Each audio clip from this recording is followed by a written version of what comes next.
qual é a razão da OTAN ainda existir, Exato. se a ameaça central que fez ela ser criada, que era a União Soviética, não existe mais.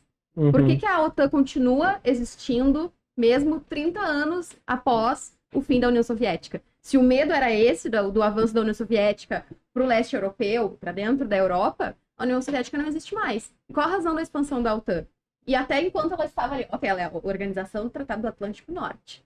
Só que agora, a gente olha para a OTAN, agora a partir dos anos 2000, ela teve uma expansão ali para o Cáucaso, para o Oriente Médio, ela englobou a Colômbia, agora em 2019.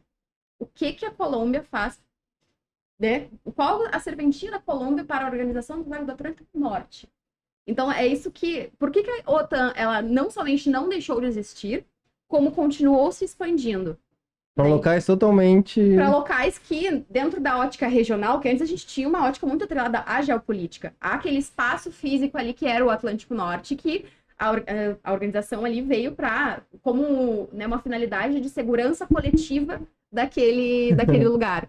Então, com essa retirada da ameaça central, por que ela continuou existindo? Por que ela continuou se expandindo para lugares que não teriam nada a ver com aquela ótica regional?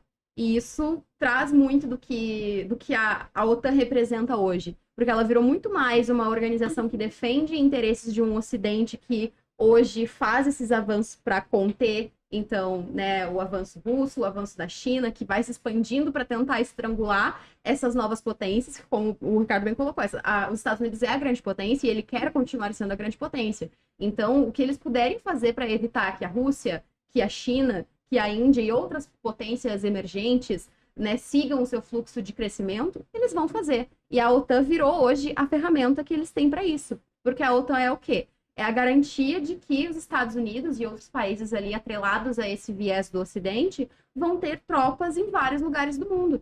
Então, tu pensa, qual é a utilidade da Colômbia para a OTAN? É uma forma que os Estados Unidos têm de ter tropas aqui na América do Sul.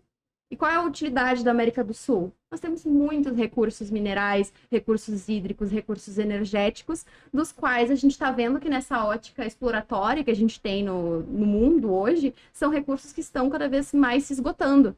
E que cada vez mais eles vão precisar procurar em outras regiões. E se a gente analisar aqui a América do Sul, por exemplo, a gente tem 11, 12 bases militares dos Estados Unidos. E 3 delas são na Colômbia. Só na Colômbia. E isso diz muito sobre os interesses deles aqui também. 3 dessas bases da Colômbia, elas circulam a Venezuela, que é um interesse energético, que é uma das maiores reservas de petróleo do mundo, né, que é importantíssimo para os Estados Unidos, é uma forma de conseguir o petróleo mais perto, o petróleo não precisa mais cruzar oceanos lá do Oriente Médio, lá da Arábia Saudita para os Estados Unidos, eles podem explorar aqui na Venezuela. Eles têm mais outras 2 bases bem nas bordas da Amazônia, que também é um interesse mundial. Sim. Né? Então, a gente consegue verificar que a OTAN hoje ela serve muito mais a objetivos estratégicos dos Estados Unidos e das outras potências que são aliadas a eles, do que aquele objetivo inicial que se tinha de ser uma organização de defesa coletiva europeia. E o que motiva hoje, o combustível principal desse conflito hoje, é justamente isso. Essas regiões que a Rússia foi criando para ser as regiões ali de amortecimento, para ser regiões de proteção ali, né? Aquele cinturão de Lituânia, Estônia, Letônia, Ucrânia, né? Essa aproximação deles com a OTAN, esse desejo, essa manifestação desse desejo deles entrarem na OTAN, acendeu aquele alerta vermelho na Rússia. Não, peraí, vocês são a minha região de proteção. Como é que vocês vão adentrar a OTAN e colocar as bases dos Estados Unidos, da Alemanha, da França aqui na borda da minha fronteira? Uhum. Não vão.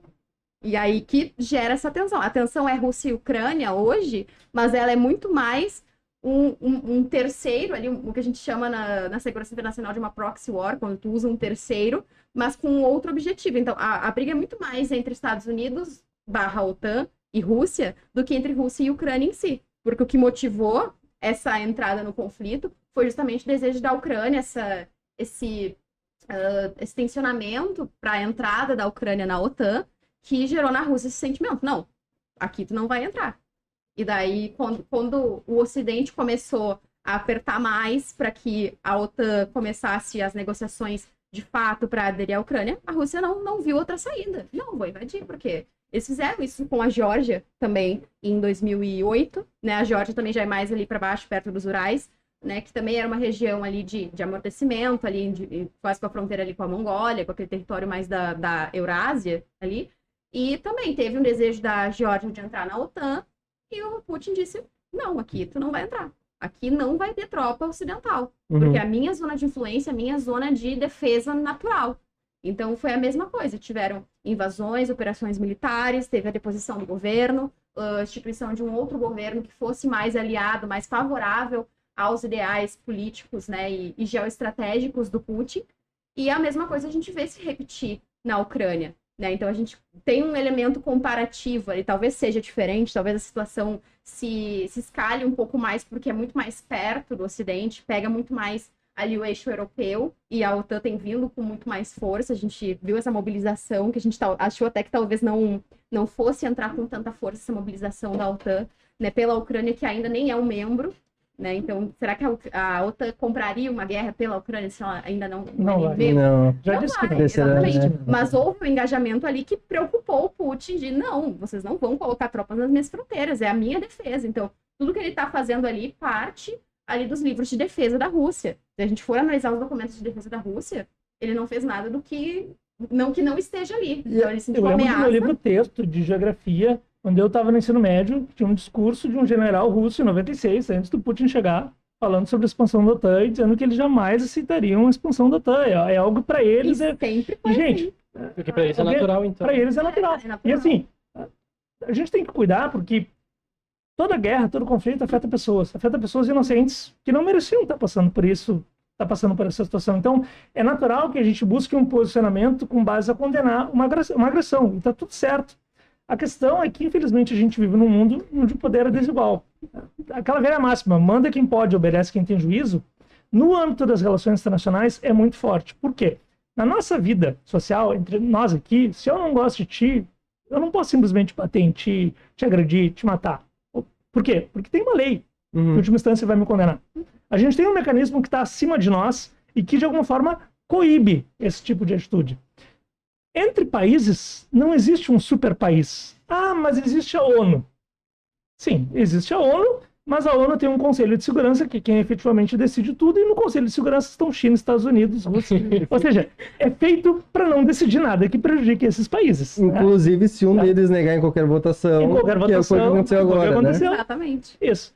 Então, os países podem tomar medidas coletivas, medidas unilaterais ou multilaterais, mas, em última instância, não tem para quem chorar.